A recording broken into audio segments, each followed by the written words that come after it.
Have you had a couple of awkward lost days because of tweets and kind of, I don't know if, you know, how the entente between the UK and the US is at this point? Not really, no, because the mission's clear for me, and that is the President sent me over for security, to enhance security and prosperity. And security is, you can't really have prosperity unless you have security. Security is very, very important to the President, and it's very important to me. Protecting Americans both in the embassy and in and around the UK is my primary mission. So that's what I'm focusing on. Do you like it here? Has it been fun living in? Do you? Oh yes, London's great. And the UK and the US get a. I mean you know, there's the weather has really been maligned irrationally. Though the weather is actually much better than where I come from. These are great days here. It even snowed yesterday.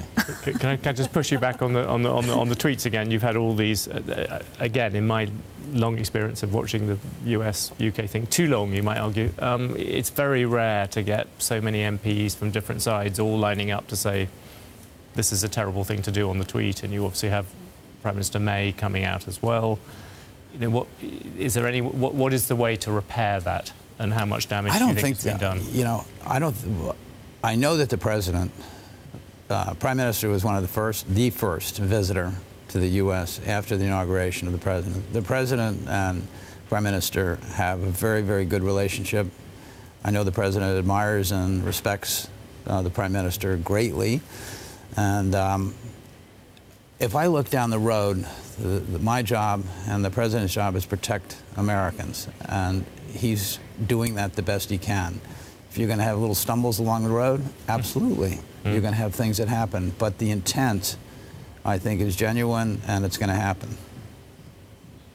But in terms of the next stage, is there a kind of rapprochement? Is there going to be any kind of diplomatic side to this at all?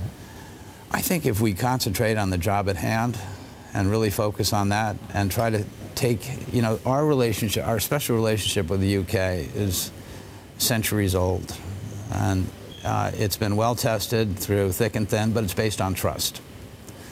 And trust is something that you earn over a long period of time, and I think trust is 100% there.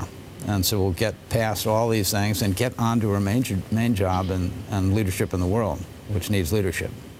Perhaps we can go through, you know, one of the main areas at the moment, which is Brexit, with all its attending complications. There's a lot of talk about maybe a US-UK trade deal, those sort of things. Has that begun as part of your brief at all? Yeah, I mean, not a deal, but discussion certainly. There are groups that are coming over that have met in Washington and met over here to look at the parameters and trying to lay it out, what a potential, not a negotiation, but more looking at the environment and seeing what it will look like to put a deal in place if and when that occurs. Ambassador, have you spoken to the President in the last couple of days? Has he said any indication about when he's coming to the UK? No, he's been invited. The Queen invited him for a state visit. He accepted that invitation, and that date has not been set. And he's not, I mean, you know, will he call you with counsel on when the best way, given we've had a kind of difficult couple of days in Parliament, you know, talking about the President? You know, I think the President is excited to come over here, and he's, you know, to do that. I think he would be very excited to do it. And you know, yeah, I mean, we would obviously coordinate with him. It's a big move. So you're waiting for the details from this side? Yeah, we're going to wait. When we get the details, we'll pass it on to Bloomberg for sure. Thank you. That's an open invitation. Ambassador, when you talk about security, how's the intelligence sharing? I mean, we also had a little bit of a blip between the EU, Brussels, NATO, you know, some things were said, and the US. Have we gotten back on track? Yeah, no, I think the intelligence sharing and the cooperation both on security and defense is the highest. I mean, our relationships here are the best there in the world. Our relationship, our trust, our capability, both in defense and security, from all of your organizations and ours, are coordinating. We've got guys embedded in each of ours, and we work extremely well together, once again based on trust and capacity. And I think our intelligence and counterintelligence people really respect what you are doing over here. Do you worry at all about the sort of cuts which people are talking about on this side of the Atlantic in terms of military resources, all those sort of things which seem to be at least part of the agenda of governments over this side? You've heard from several American generals worries about that. Well, I'm not worried about it. I mean, we're worried about the U.S., and we've increased our budget substantially. Yes. So because we recognize the capacity in this ever more dangerous world now. And so, you know, cuts and capability. I mean, you have capability, and you have the job at hand. And I always think, you know, it's better to be over-prepared than under-prepared. That would be my general rule going through life. But, the British Parliament will have to sort through those priorities, and it's going to be difficult.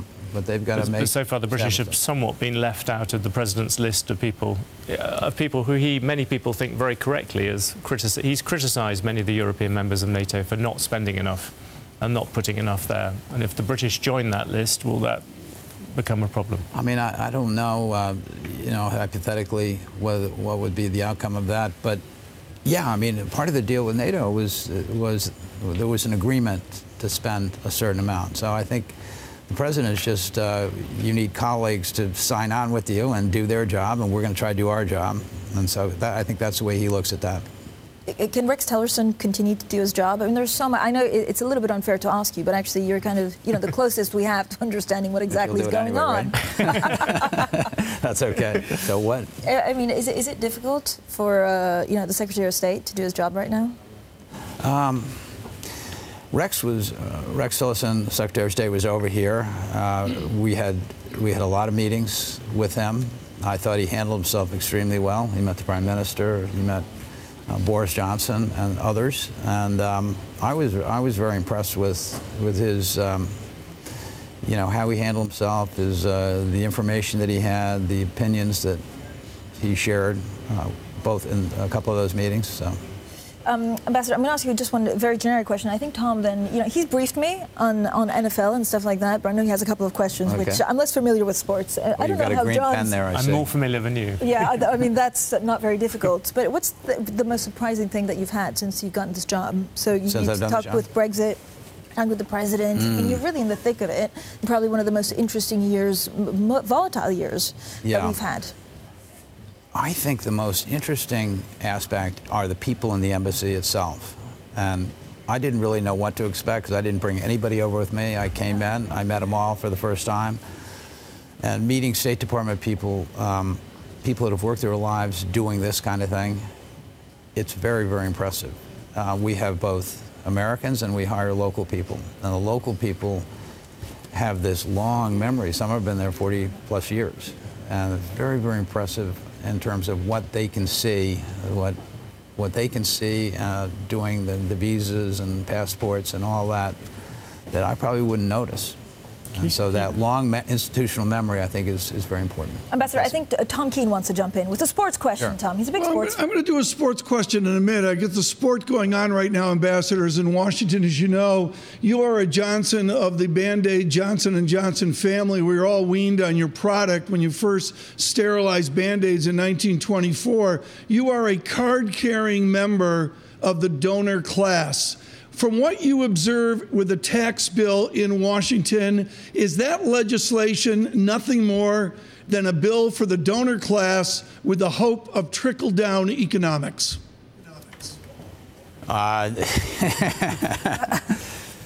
No, absolutely not. My tax bill, I haven't talked to my tax accountant lately, but it looks like my taxes are going to go up pretty dramatically. I think this bill will get the economy going on a competitive basis worldwide, probably faster than anything else we could do. Lowering the taxes and putting us on equal footing with the rest of the world means that jobs and investment will come back to the U.S. in huge amounts, and that will stimulate the economy with better jobs, more jobs, and greater prosperity for everybody. And did you expect on the tax bill and the economic program back home, did you expect there to be more than this, though? I mean, you've got the tax bill, but there was talk of infrastructure, there was talk of all these other things. Are you sort of happy with the way the economic program has gone so far? I am. I think from a legislative process, what I gather is that you have to focus on what you want to do, and the more things you put in, it makes it more difficult. So infrastructure, I know the president's going to get to, but he has to he has to do it in kind of a step, linear fashion. And, hopefully we'll get through this bill. It will go through. It will stimulate the economy dramatically, I think. And then we'll get to infrastructure, which is very, very important as well. Ambassador, thank you so much. It was fun. We never spoke about sports, Tom. We have to make sure that the ambassador comes back, because I'm learning. I'm a fast learner. By the time you come back, I'll know everything about You will. there is to know about the NFL. Ambassador Woody Johnson, cricket. thank you. Thank you.